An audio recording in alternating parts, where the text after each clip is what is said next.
Engkau memberi kami kesempatan untuk menyelidiki hati dan roh kami. Apakah hidup kami seturut dengan kehendak? Apakah hidup kami dipimpin oleh roh? Apakah hidup kami terus bergerak di dalam kebenaran? Lewat kebenaran-Mu yang Engkau akan sampaikan mengkoreksi kami, agar fokus kami untuk mengiring Engkau, melayani Engkau hanyalah kerinduan untuk kami bisa bertemu dengan Engkau, mencapai kekekalan yang menjanjikan, dan selama kami hidup kami terus dipimpin oleh Roh Kudus. Berfirman lewat hamba-Mu Evangelis Benua, berbicara kepadanya, dan Engkau yang akan menyampaikan semua isi hati Tuhan lewat hamba Tuhan. Terima kasih, kami siap mendengarkan kebenaran Tuhan. Di dalam nama Tuhan Yesus sama-sama katakan. Amin. Terima kasih Tuhan. Ya, tolong ini tadi lagu yang terakhir Ajar Aku di capture tadi Ibrahim. Ajar Aku tadi yang ini.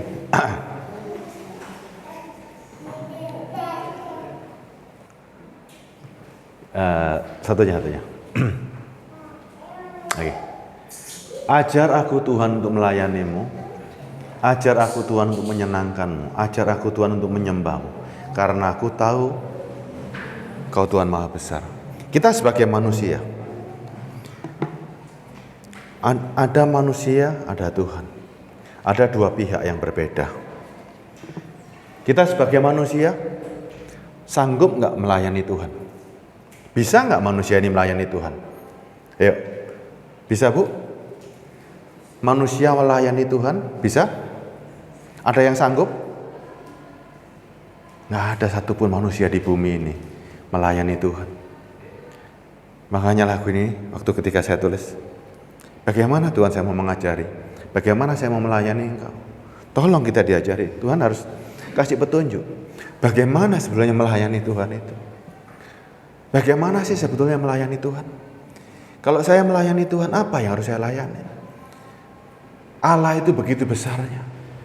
Allah itu demikian besarnya. Manusia punya kemampuan apa? Coba, apa kemampuan kita? Apa kemampuan kita dibandingkan Allah yang Maha Besar? Apa yang kita miliki hari ini? Kemampuan apa yang kita miliki dibandingkan kebesaran Allah? Allah secara umur saja tidak terbatas. Secara kekayaan tidak terbatas. Apa bandingan kita dengan Tuhan? Kalau Allah perlu dilayani dengan tenaga, siapa kita ini? Bandingkan. Kita bandingkan ya. Semut sama kita lebih hebat mana? Kita mau dilayani sama semut? Ada nggak semut melayani kita? Coba lihat. Semut mau melayani kita bisa? Semut bisa diukur kan? Berapa kali kita semut? Sekarang kita diukur sama manusia. Allah diukur dengan kita tidak bisa dibandingkan. Memang rupa dan gambar kita segambar. Tapi secara spiritual, penggambaran hamba dengan Allah bahwa kita adalah hamba dan pelayan, itu adalah secara spiritnya, bahwa kita tunduk berada dalam Dia. Tapi dalam hal melayani, saudara tanya sama Tuhan, ajar aku Tuhan.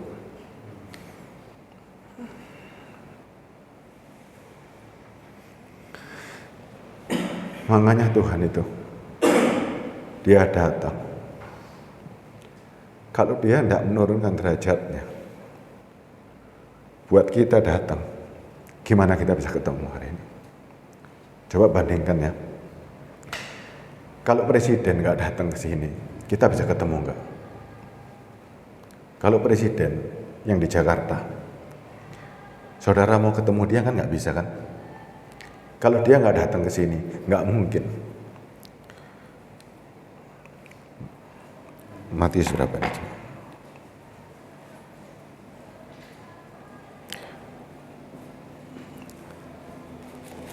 Matius 20:28.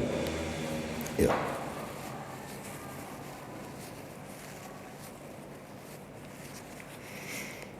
Matius 20:28. Nanti kembalikan lagi ya. Matius 28.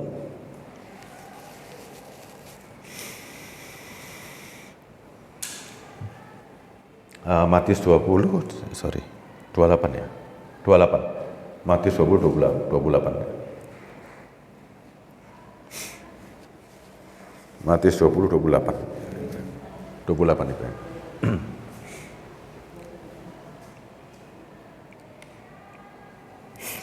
Kita semua ini terlalu berharga sebetulnya, ya. Matius 28.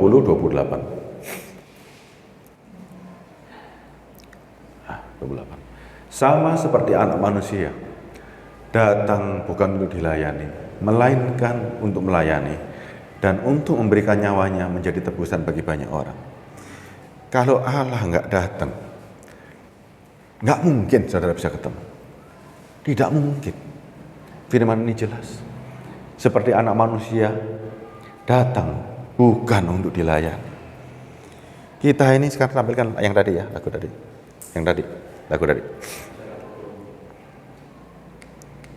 Kita hari ini datang beribadah. Kita hari ini kepingin melayani. Tapi melayani yang bagaimana? Melayani bagaimana yang berkenan di mata Tuhan? Kita ini manusia, punya keterbatasan. Apakah dengan bangun pagi, kemudian dengan rajin beribadah,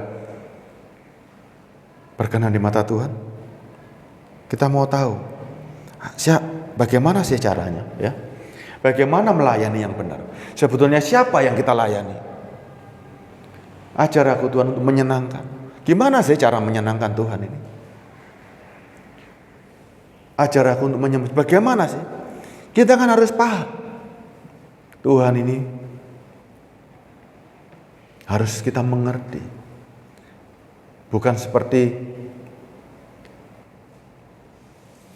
yang kita pikir, dia bukan patok. Dia harus kita mengerti. Coba sekarang, manusia ini, saudara sekarang ketika mencari Tuhan, apa ukuran kita hari ini? Siapa sih manusia di hadapan Tuhan? Mazmur 39 ayat 5, coba lihat. Siapa kita di hadapan Tuhan? Ya, Daud seorang raja. Daud ya, raja. Dia bilang begini. Mazmur 39 ayat 6. Ayat 6. Nih, ya.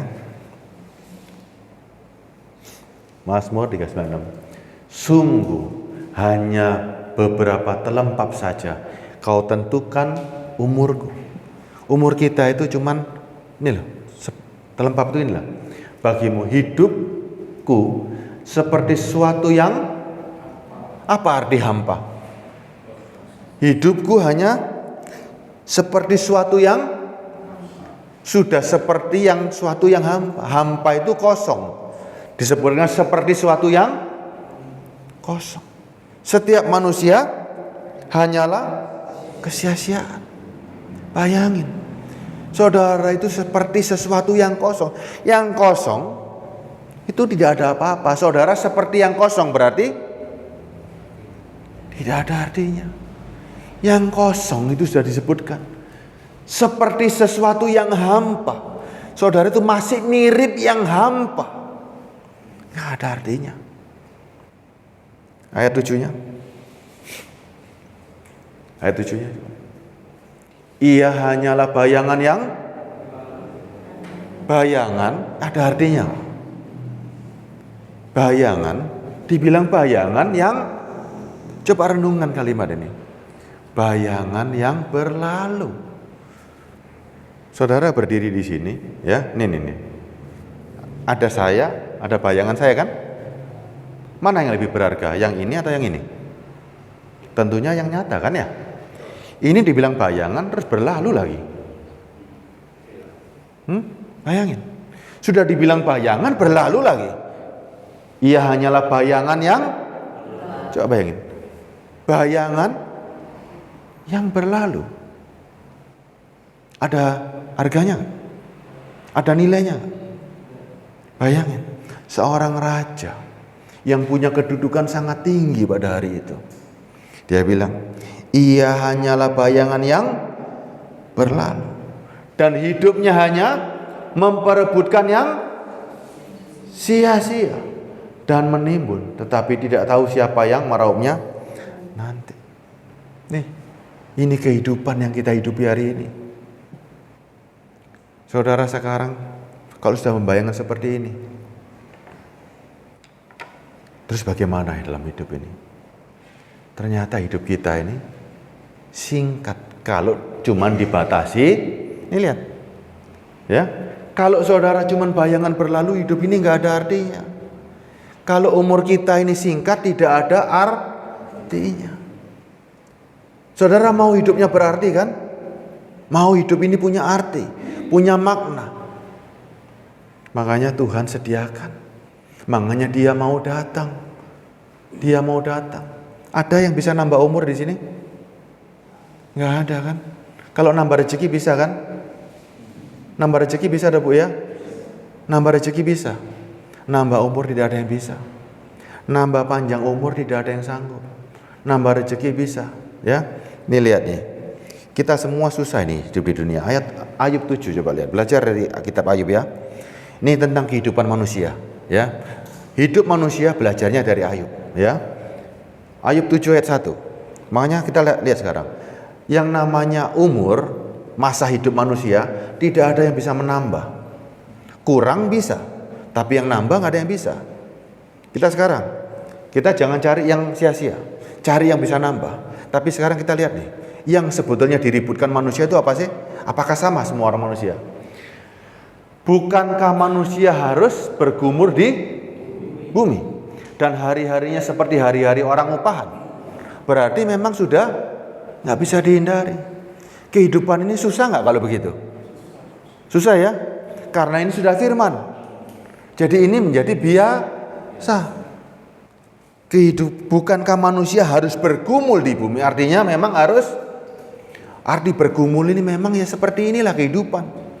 Yang namanya nggak bisa makan, yang namanya sakit penyakit, dihina orang, ditindas orang, itu biasa. Hari-hari seperti orang upahan. Ada bayaran terlambat, ada nggak dibayar, ya kan? Dimarahi majikan, biasa. Kesusahan di bumi itu biasa. Rindunya orang-orang seperti ini apa? Orang bergumul itu. Ayat 2-nya. Ayat 2-nya. Seperti kepada seorang budak yang merindukan naungan. Seperti kepada seorang upahan yang menanti-nantikan upahnya. Cuman itu aja. Orang yang sakit rindu sembuh. Orang yang kurang duit rindu dapat berkat. Kan cuman itu aja masalah-masalahnya.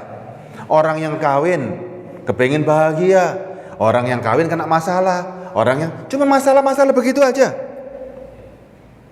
Ayat 3-nya. Demikianlah dibagikannya kepadaku. Hari-hari kita itu seperti kan ini, bulan-bulan yang sia-sia, dan ditentukannya kepadaku malam-malam yang penuh kesusahan. Hari-hari yang kita lewati kan cuma itu aja. Gak ada yang baru. Semuanya ya cuman ritme-ritme kehidupannya. Ayat 4-nya coba lihat. Bila aku pergi tidur, maka pikirku kapan aku bangun. Ya kan? Saudara mau tidur, besok bangun gimana ya? Ya kan? Kalau lagi bangun, kapan aku tidur? Kan cuma itu aja yang dipikirin. Lihat. Tetapi malam merentang panjang dan aku dicekam oleh gelisah sampai dini hari. Mau tidur kepikiran besok. Besok kepikiran kapan yang tidur. Apa yang dipikirin lagi?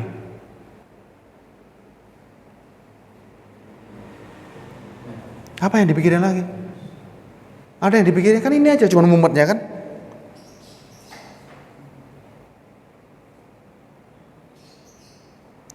Gak ada cara di dunia ini loh, mumetnya cuma itu. Sekarang mau cari apa lagi di dunia ini kalau seperti ini? Mau cari apa lagi?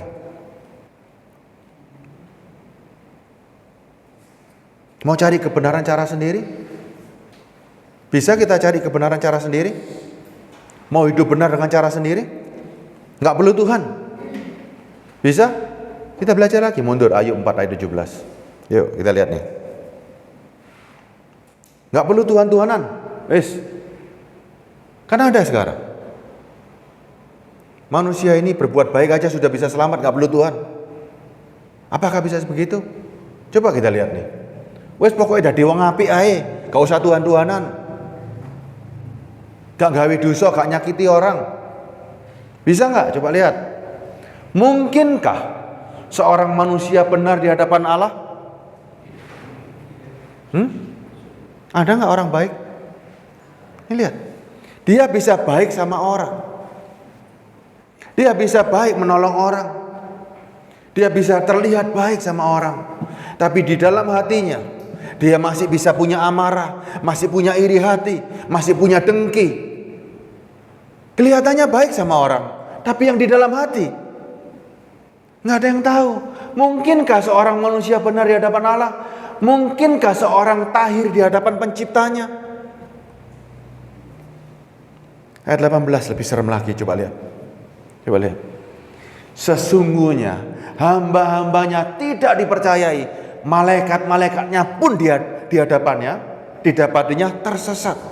Bayangin, hamba-hambanya tidak dipercayainya, malaikat-malaikatnya pun didapatinya tersesat, dan terbukti malaikat-malaikatnya pun jatuh dalam dosa. Malaikatnya pun loh jadi jatuh dalam dosa. Saudara jangan berbangga, oh tanpa Tuhan aku bisa selamat. Enggak, tidak ada manusia pun yang bisa dibenarkan. Kenapa? Karena di dalam manusia, saudara baik sama orang itu wajar karena kita manusia. Apalagi orang Jawa. Orang Jawa itu terkenal baik. Betul ya? Orang Jawa itu terkenal budaya yang sangat baik. Karena kita manusia, karena kita Jawani. Tapi itu tidak menyelamatkan. Kita punya budaya Jawani. Setuju ya? Baik orang Jawa itu sangat baik. Tapi apakah dengan budaya Jawani kita nggak punya rasa iri hati? Apakah kita nggak punya amarah sama orang? Apakah kita nggak punya niat yang jelek? Kita baik sama orang, tapi apakah kita nggak punya niat-niat yang lain? Nih, kemudian Tuhan bicara begini. Sesungguhnya hamba-hambanya tidak dipercayainya. Malaikat-malaikatnya pun tersesat. Ayat 19-nya nih. 19-nya nih. Lebih-lebih lagi. Berarti mereka yang diam dalam pondok tanah, lihat. Siapa yang diam dalam pondok tanah, lihat? Siapa yang diam dalam pondok tanah, lihat? Manusia, nih. Yang dasarnya dalam debu, yang mati terpijat seperti gagal. Ini bukan orang-orang yang di luar dalam tinggal di tanah liat, bukan. Ini adalah roh yang diam dalam tanah liat nih. Lebih-lebih lagi mereka yang diam dalam pondok tanah liat, yang dasarnya dalam debu, yang mati terpijat seperti gagal, tidak akan bisa hidup suci seperti yang dimaui Tuhan. Anda perlu, Anda butuh Tuhan, ya. Anda nggak bisa cari jalan sendiri, nggak bisa cari jalan sendiri. Makanya bahagialah jika punya masalah, punya problem, ditegur Tuhan, itu baik, baik. Ayub 5:17, lihat nih. Ayub 5:17.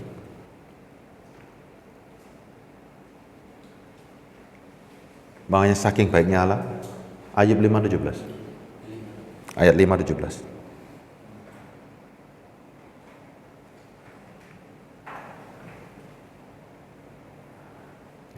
Sesungguhnya berbahagialah manusia yang ditegur Allah, sebab janganlah engkau menolak didikan yang Maha Kuasa. Ayat 18-nya. Kalau Dia yang mendidik, Dia yang melukai, pasti Dia yang menyembuhkan. Karena Dialah yang melukai, tetapi Dia juga yang membeban. Dia yang memukul, tetapi tangannya yang menyembuhkan. Jadi Allah itu pasti baik. Makanya kita manusia ini terbatas. Mengertilah semua rancangannya. Allah nggak mungkin salah. Dan saudara nggak mungkin bisa membantah. Nggak mungkin bisa membantah Dia. Ya. Dan firman-firmannya Sangat jelas. Ayo belajar lagi, naik lagi Ayub 9 ayat 1. Ibrahim.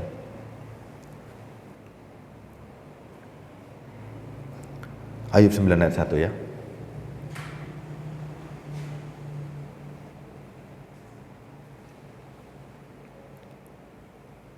Tetapi Ayub menjawab, ayat 2-nya. Sungguh aku tahu bahwa demikianlah halnya. Masakan manusia benar di hadapan Allah? Nih lihat ayat 3-nya. Jikalau ia ingin berperkara dengan Allah 1 dari 1000 kali, ia tidak dapat. Dah, jangan melawan lagi sama Allah. Semua firman-Nya jangan dilawan. 1 dari 1000 kali tidak dapat kita membantah. Percayalah. Sudah, ya. Ayat 4-nya. Allah itu bijak dan kuat. Siapakah yang dapat berkeras melawan Dia dan tetap selamat? Makanya tidak boleh mengeraskan hati. Semuanya tunduk pada Tuhan. Nggak bisa kita cari jalan keselamatan sendiri. Nggak bisa. Dan tidak ada yang tersembunyi di hadapan Allah. Semuanya terbuka. Orang bisa menyembunyikan sesuatu di hadapan manusia. Makanya tadi, siapakah yang benar di hadapan Tuhan? Nggak ada. Orang bisa berbuat baik kelihatan sama manusia, tapi yang di dalam hati tidak ada yang tersembunyi. Ayatnya begini, ayo lihat ya. Ayub 11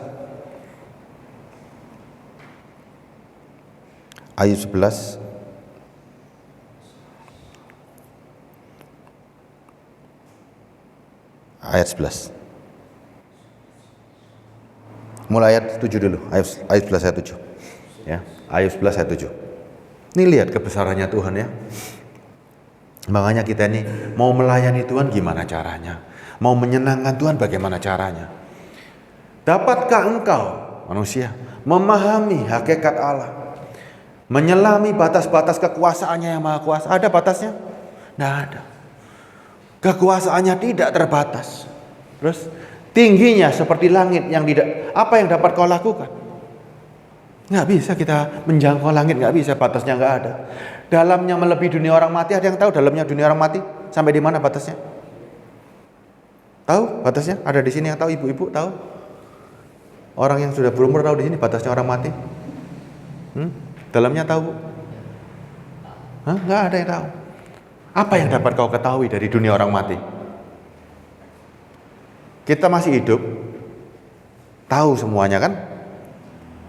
Kita masih hidup tahu semuanya. Tapi waktu mati, batasnya dalamnya lo tahu nggak? Dalamnya orang mati aja nggak tahu. Terus lanjut. Lebih panjang daripada bumi ukurannya dan lebih luas daripada samudra. Kalau bumi bisa diukur, ini dikatakan lebih luas dan lebih panjang daripada bumi ukurannya dan lebih luas daripada samudra. Berarti memang tidak bisa diukur. Ayat 10.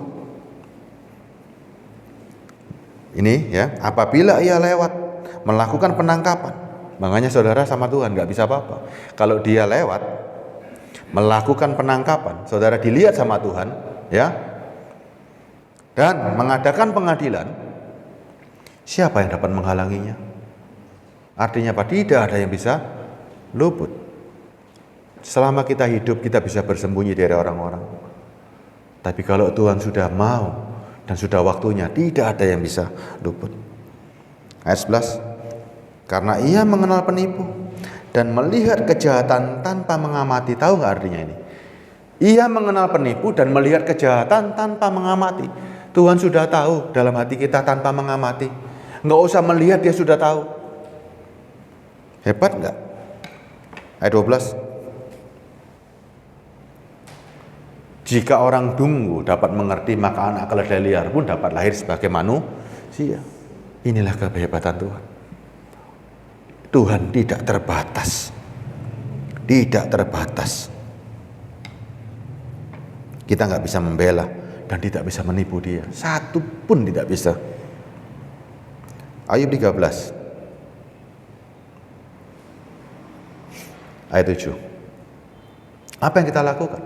Melayani dia dengan cara bagaimana? Ini nanti belajar terus nih. Apa sih yang kita layani akhirnya?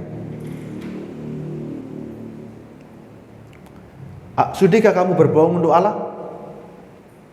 Sudikah kamu mengucapkan dusta untuk dia? Kadang kan kita begitu, seakan-akan membela Tuhan. Maukah kita berbohong untuk dia? Nggak ada gunanya. Ngapain kita membela dia? Cara membela bukan untuk itu. Allah itu terlalu hebat, terlalu luar biasa. Ayat 8. Apakah kamu mau memihak Allah, berbantah untuk membela dia? Banyak orang nggak hari ini seperti ini? Berbantah untuk membela dia, banyak nggak? Banyak kan? Perlu dibela dia kira-kira? Karena dia salah kita bela mati-matian. Lanjut ayatnya. Apakah baik kalau ia memeriksa kamu? Dapatkah kamu menipu dia sama seperti menipu manusia? Ya nggak bisa. Kita ini Allah itu dia akan membela dirinya sendiri. Nah ini lihat ya. Ayat 22-nya. Kenapa kita mau melayani? Ayub 22 ayat 2. Ya. Kenapa kita mau melayani? Kenapa kita mau menyenangkannya? Kenapa kita mau menyembah? Apa tujuannya? Ini lihat. Apakah manusia berguna bagi Allah? Apa jawabannya? Jawabannya apa? Tidak. Anda tidak berguna untuk Allah. Tapi ternyata untuk apa? Orang yang berakal budi hanya berguna bagi. Ternyata semua yang Anda lakukan berguna untuk diri supaya kita selamat. Supaya kita ini selamat. Anda tidak berguna untuk Tuhan, tapi untuk dirimu sendiri. Supaya kita selamat. Dan ini yang Tuhan mau. Tuhan nggak butuh dari kita apa-apa. Ini loh. Apakah manusia berguna bagi Allah? Tidak. Akal budi kita berguna untuk dirimu sendiri. Supaya kita selamat. Ya. Tuhan nggak butuh apa-apa. Tuhan mau dirimu selamat. Ya. Ayat 3. Lihat. Apakah ada manfaatnya bagi yang maha kuasa? Kalau engkau benar. Atau keuntungannya kalau engkau hidup saleh. Ada nggak untungnya? Buat Tuhan hari ini ada nggak untungnya? Kalau kita hidup saleh, kalau kita hidup benar, ada untungnya nggak?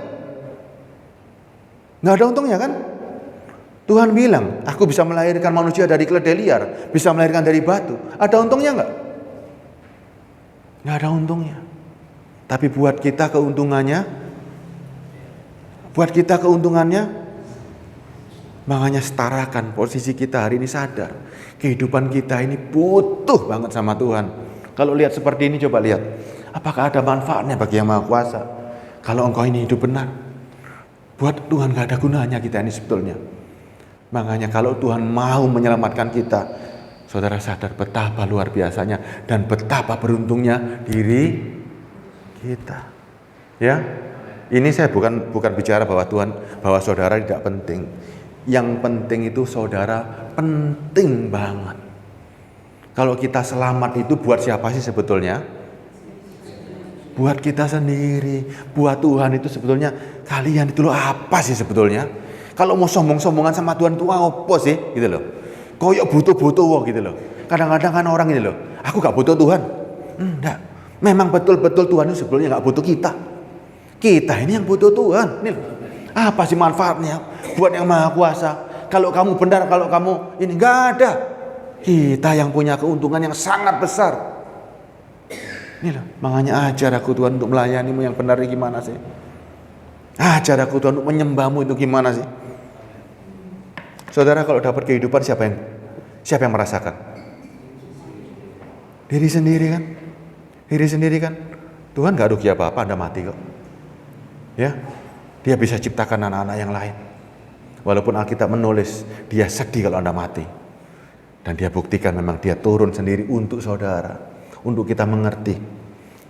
Itu karena cintanya Dia. Tapi sebetulnya kalau dibandingkan, kalau engkau mengerti kemahakuasaannya Dia, kita nggak ada apa-apanya sebetulnya. Dia bisa, tapi karena cinta. Tapi ingat ya, orang yang menyia-nyiakan cinta itu kan kebangetan kan? Ya, kebangetan. Ayub 28 ayat 12. Makanya kita punya hikmat hari ini. Orang yang berhikmat tidak menyia-nyiakan cinta tadi. Ayub 28 ayat 12. Tetapi di mana hikmat dapat diperoleh? Di mana tempat akal budi? Di mana cari hikmat? Di mana tempat akal budi? Ayat lanjutnya. Jalan ke sana tidak diketahui manusia dan tidak didapati di negeri orang. Hikmat itu adalah kerajaan Allah dan Roh Kudus. Gimana carinya? Jalan itu nggak ada orang tahu. Orang berusaha cari jalan sendiri nggak bisa. Ayat 14-nya coba. Kata samudera raya, ia tidak terdapat di dalamku. Orang mau cari hikmat itu di samudera nggak ada. Samudera raya bilang, ia tidak terdapat di dalamku. Kata laut, ia tidak ada padaku. Lanjut. 15. Untuk gantinya tidak dapat diberikan emas. Emas juga nggak bisa memberikan. Harganya tidak dapat ditimbang dengan perak. Artinya tidak bisa. Hikmat tidak dicari dengan emas, nggak akan ketemu. Tidak ada bandingannya. Ayat 16.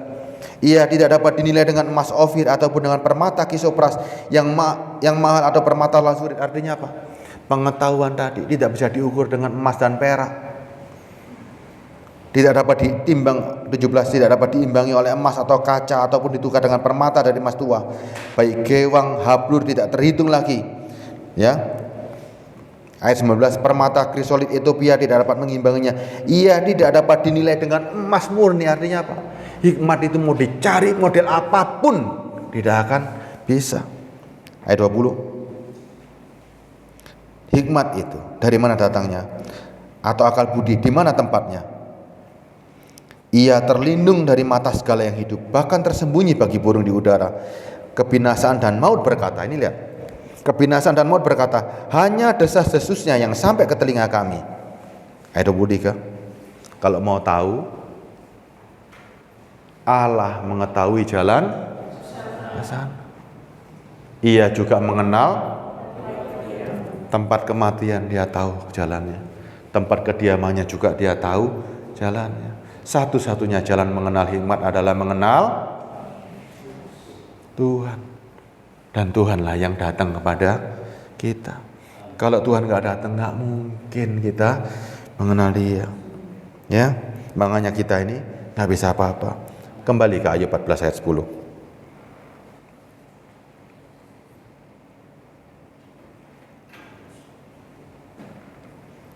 Ayub 14 ayat 10 ya.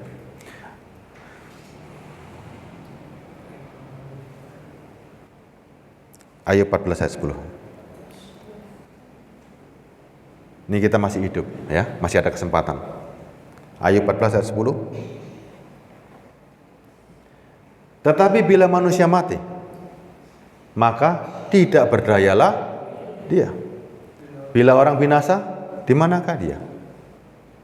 Kita masih hidup kan? Tahu jalannya kan? Kalau udah mati, atau manusia hidup yang mati nggak tahu jalannya. Kita masih hidup. Tahu jalannya kan? Tahu jalannya atau nggak tahu jalannya nih? Tahu ya jalannya ya? Nih lihat kita baca ya nanti ya. Jalannya bagaimana? Ayat 11-nya dulu. Seperti air menguap dari dalam tasik dan sungai surut menjadi kering. Ayat 12-nya. Demikian juga manusia berbaring dan tidak bangkit lagi sampai langit lenyap. Mereka tidak terjaga dan tidak bangun dari tidurnya. Itu demikianlah manusia yang mati. Jalan untuk meraih dan menambah umur sampai tidak terbatas. Jalannya cuma satu. Ibrani 2 ayat 12 ya.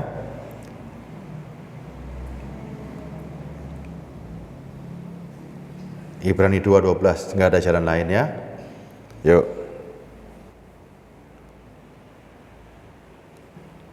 Ibrani 2:12. Mau panjang umur? Mau hidup selamanya? Mau ya? Mau ya? Ibu mau ya? Bapak mau ya? Pakai jalan sendiri kan nggak bisa kan? Pakai akal-akalnya sendiri nggak bisa kan? Cuma satu jalannya ya. Katanya, aku akan memberitakan namamu kepada saudara-saudaraku dan memuji-muji engkau di tengah-tengah Jemaat, kita semua sekarang mengerti gak ada jalan. Kalau manusia berbuat baik itu biasa, ya. Jalannya cuma satu. Aku akan menaruh kepercayaan kepada ini Tuhan. Dan katanya, ya, kepada saudara-saudaraku beritakan, hanya ada satu jalan, ya. Dan memuji-muji engkau di tengah-tengah jemaat. Lanjut ayat 13-nya. Dan lagi aku akan menaruh kepercayaan kepadanya. Dan lagi sesungguhnya inilah aku dan anak-anak yang telah diberikan Allah kepadaku. Ayat 14-nya. Dan karena anak-anak itu adalah anak-anak dari darah dan daging, maka ia juga menjadi sama dengan mereka dan mendapat bagian dalam keadaan mereka, supaya oleh kematiannya ia memusnahkan dia, yaitu iblis yang berkuasa atas maut. Kalau Allah tidak pernah menjadi manusia dan tidak bisa merasakan kematian, saudara, tidak ada bukti bahwa ada seseorang yang bisa bangkit dari kematian. Dan kita semua dalam hidup dalam ketakutan. Ketakutan kita kan mati hari ini, ya kan? Tadi loh orang mati nggak berdaya, tapi Yesus membuktikan bahwa dia, nih lihat, maka ia juga menjadi sama dengan mereka. Ianya siapa yang di sini? Karena anak-anak itu adalah anak-anak dari darah dan daging, kita ini anak-anak darah dan daging, maka ia juga menjadi sama dengan mereka. Allah mau menjadi manusia, membatasi dirinya. Dia yang tidak terbatas tiba-tiba mau membatasi dirinya supaya apa? Supaya apa? Supaya menjadi sama dengan kita dan mendapat bagian yang sama dalam keadaan mereka, supaya oleh kematiannya dia memusnahkan. Karena memang dia tidak bisa. Kenapa dia harus mati? Karena dia tidak bisa mati. Coba lihat nih. Supaya oleh kematiannya artinya apa? Ketika Allah menjadi manusia, supaya oleh kematiannya berarti dia bisa mati nggak? Waktu Yesus mati, dia mati nggak? Dia mati tubuhnya. Dikatakan orang mati, tapi ternyata dia kan nggak mati. Dia mengalami proses kematian fisik, ya. Orang ini mati fisiknya, tapi secara nyata juga fisiknya bangkit. Kalimat ini bukan mati. Supaya oleh kematiannya, berarti dia mati nggak? Ia memusnahkannya dia. Kematian dimusnahkan, apa artinya? Coba. Yadar paham nggak? Ibrahim paham nggak? Supaya oleh kematiannya ia memusnahkan. Berarti kematian dimusnahkan, apa artinya? Kematian dimusnahkan. Kematian ditiadakan. Padahal manusia itu mati. Manusia biasa bisa mati kan? Setuju ya? Karena anak-anak itu adalah anak-anak darah dan daging. Kita anak-anak darah dan daging bisa mati nggak? Bisa mati kan?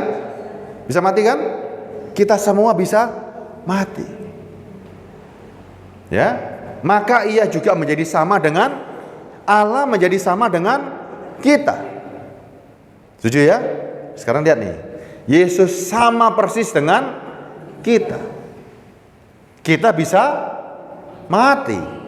Yesus bisa. Nah, ya, lihat ya. Yesus bisa makan minum. Kita bisa makan minum. Ya. Kita bisa mati. Yesus bisa. Ini simple loh ini. Ini sih supaya oleh kematiannya ia memusnahkan dia. Ya. Makanya ini pertanyaan sama orang-orang loh. Allah kok mati? Loh, berarti cara bacanya gimana coba? Yesus mati atau memusnahkan kematian? Berarti Yesus mati nggak sebetulnya? Dia mengalahkan yang namanya kematian. Kalau Yesus nggak pernah mati, dia tidak pernah memusnahkan yang namanya kematian. Berarti Yesus betul-betul mengalahkan yang namanya maut. Ya, ini betul-betul yang namanya berhadapan dengan yang namanya masalah. Ada masalah, dia nggak lari. Dia hadapi masalah ini. Dia kalahkan masalah itu. Inilah yang dikatakan. Supaya oleh kematiannya, ia memusnahkan. Masalah tidak dihindari sama Yesus. Dihadapin karena dia sama dengan kita. Kita sama-sama makan. Yesus bisa makan. Yesus, waktu dia menghadapi kematian, dia hadapi kematian itu. Tapi kematian itu tidak ada apa-apanya. Begitu juga kita bisa makan. Kita juga bisa mati. Betul ya? Apakah kita mati hari ini? Loh, kok belum tentu? Loh, nggak yakin nih? Nih. Kalau urusan rezeki kita nggak bicarakannya. Kita bisa makan nasi, bisa minum, setuju ya? Sama nggak dengan Yesus? Atau Yesus yang menyamakan dengan kita wes ya? Kita adalah gambar dan rupa Allah. Setuju ya? Untuk menggenapi itu dia datang membuktikan bahwa rupa dan gambar kita memang serupa. Setuju ya? Kita bisa makan minum, Yesus bisa makan minum. Kita bisa mati. Yesus memusnahkan kematian itu. Akhirnya Yesus hidup. Kalau begitu kita bisa mati nggak? Hah? Kita bisa mati nggak? Kalau kita bisa mati, saya nggak percaya Yesus lagi. Ngapain saya bisa percaya Yesus? Oh, kematian sudah musnah kok. Saya cuman Saya cuman Pak Gembala cuman tidur. Nanti akan bangun. Kalau orang mati nggak bisa bangun. Nih, ayatnya saya ulang lagi nih. Ayub 14 ayat 10. Ya. Kalau orang mati nggak bisa bangkit. Kalau orang tidur bisa bangun nggak? Orang mati nggak bisa bangun. Ayat Alkitab mencatat kok. Ayub 14 ayat 10. Mau mati atau mau bangun? Mau tidur? Tetapi apabila manusia mati, maka tidak berdaya. Iya. Bila orang binasa, di manakah dia? Ayat lanjutnya. Ayat 12. Demikian juga manusia berbaring dan tidak bangkit lagi sampai langit hilang lenyap, mereka tidak terjaga dan tidak bangun dari. Saudara mau seperti ini atau yang mau cuman tidur sejenak? Berarti mati nggak kita? Yuk saya ulangi lagi ya. Dari tadi saya khotbah ini tadi ngomongin saudara ini tadi, berarti nggak paham ini ya? Hah? Nggak paham ya? Kita ini terbatas umurnya. Tuhan menjanjikan sesuatu yang tidak terbatas. Yesus bisa makan, kita bisa makan. Sama ini. Ya. Kita bisa mati. Sebelum ada Yesus kan, kita mati semua ini. Sekarang Yesus jadi Tuhan menjadi sama seperti manusia. Bisa makan, bisa minum. Ya. Yesus mengalahkan kematian. Berarti tidak ada yang namanya kematian. Kita juga tidak mengalami kematian. Ya kan? Kita cuma istirahat saja, ngapain takut? Kalau takut mati, jangan tidur loh. Ya kan? Sekarang kita punya keyakinan nggak seperti ini? Bahwa kita tidak akan mati. Karena Yesus sudah mengalahkan kematian itu tadi. Loh, kalau saudara nggak meyakini bahwa Yesus mengalahkan kematian, untuk apa kita beribadah cari Tuhan? Untuk apa kita percaya sama Yesus? Buat apa coba? Buat apa kita beribadah sama Tuhan? Coba untuk apa kita percaya sama Tuhan? Kalau Tuhan nggak bisa menghidupkan kita, buat apa, Bu? Coba. Mau ke akhirat? Mau ke surga tanpa dibangkitkan? Hari ini kalau Tuhan nggak menjanjikan kebangkitan, seperti Paulus bilang, sia-sialah. Kan ada ayatnya kan? Kalau manusia tidak dibangkitkan, sia-sialah kepercayaan kita. Marilah kita makan minum. Kalau kita hari ini percaya sama Tuhan Yesus, datang pagi-pagi beriman hari ini, dihina sama orang, dihina begini, Terus Yesus nggak membangkitkan, Yesus nggak bangkit, buat apa kita jadi Kristen? Untuk apa Pak Joni? Hah? Ada gunanya nggak? Ayo makan minum, ya, punya anak yang banyak, punya istri yang banyak, ya, kita berbuat yang paling enak di dunia ini, mabuk ini, ya, atau sama aja mati. Saya itu nggak bangkit-bangkit. Tapi kita kan nggak seperti ini kan? Kita mau nggak seperti ini? Demikian juga manusia berbaring tidak bangkit lagi sampai langit hilang pun lenyap, mereka tidak terjaga dan tidak bangun dari tidurnya. Saya nggak mau seperti ini. Saya nggak mau seperti ini. Saya mau kematian telah dimusnahkan. Saya mau percaya pada diri Yesus Kristus, Allah yang menjadi manusia. Ya, waktu sudah habis kayaknya ya. Ya, semua di sini dicintai Tuhan. Tidak ada jalan. Kita semuanya cari Tuhan. Kalau cuma masalah hidup, semuanya juga mengalami. Kita semua mau panjang umur. Panjang umur yang tidak ada batasnya. Ya. Makanya sekarang selagi hidup, kita cari jalan. Selagi hidup, cari jalan. Bagaimana jalannya? Percaya pada Yesus. Ya, dan percaya bagaimana? Percaya bahwa Dia di dalam hati. Nih, sekarang Tuhan bukan di luar lagi, tapi Tuhan ada di dalam diri kita. Dia tidak jauh, Dia ada di dalam. Tidak usah dicari lagi kemana-mana. Dia tinggal di dalam diri kita. Kalau cari Tuhan nanti carinya kemana? Kalau cari Tuhan kemana? Di pasar nggak ketemu, di Surabaya nggak ketemu. Karena Dia ini maha besar, Dia ada di mana-mana. Tapi banyak orang yang tidak melihat kebesarannya Dia, makanya dia cari di mana-mana. Kadang banyak orang cari Tuhan di tempat yang sepi-sepi, cari di kuburan-kuburan, cari di pohon besar. Tidak.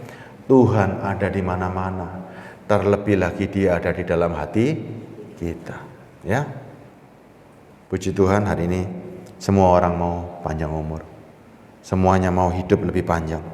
Dan itulah yang Tuhan janjikan. Ya.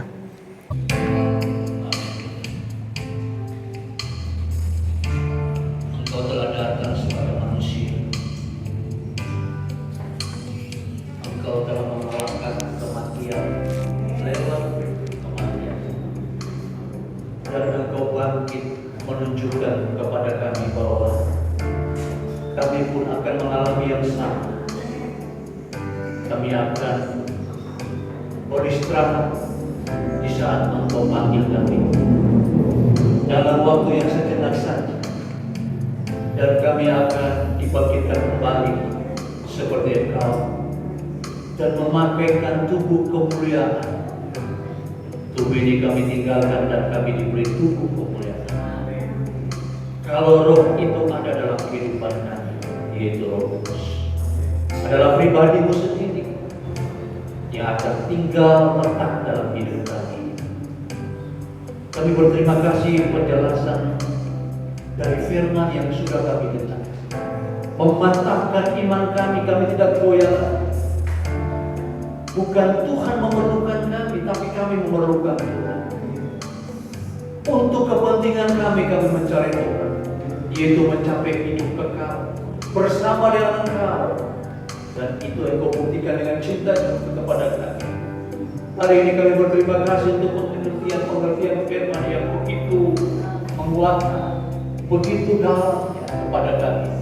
Kau kasih materikan firman itu, dan firman itu terus berbicara kepada kami hari lepas hari, membawa fokus kami berbeda, bukan lagi untuk hal-hal yang hal-hal, tapi untuk hal-hal kekekalan, hal-hal untuk ketemu dengan Engkau, hal-hal untuk ketemu.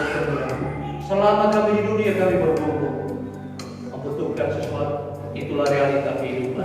Tetapi Tuhan, kami tidak akan mencari Tuhan untuk mendapatkan itu. Kami mencari Tuhan untuk mendapat kehidupan kekekalan, bertemu dengan Engkau selama-lamanya. Terima kasih untuk hamba-Mu. Terima kasih untuk Roh Kudus yang Kau telah berbicara lewat hamba-Mu. Terima kasih Tuhan. Kami berterima kasih untuk firman-Mu. Di dalam nama Bapa, Putra, Roh Kudus, dan nama Yesus, sama-sama yang sudah diberkati dengan kebenaran firman, katakan yang saya. Amin.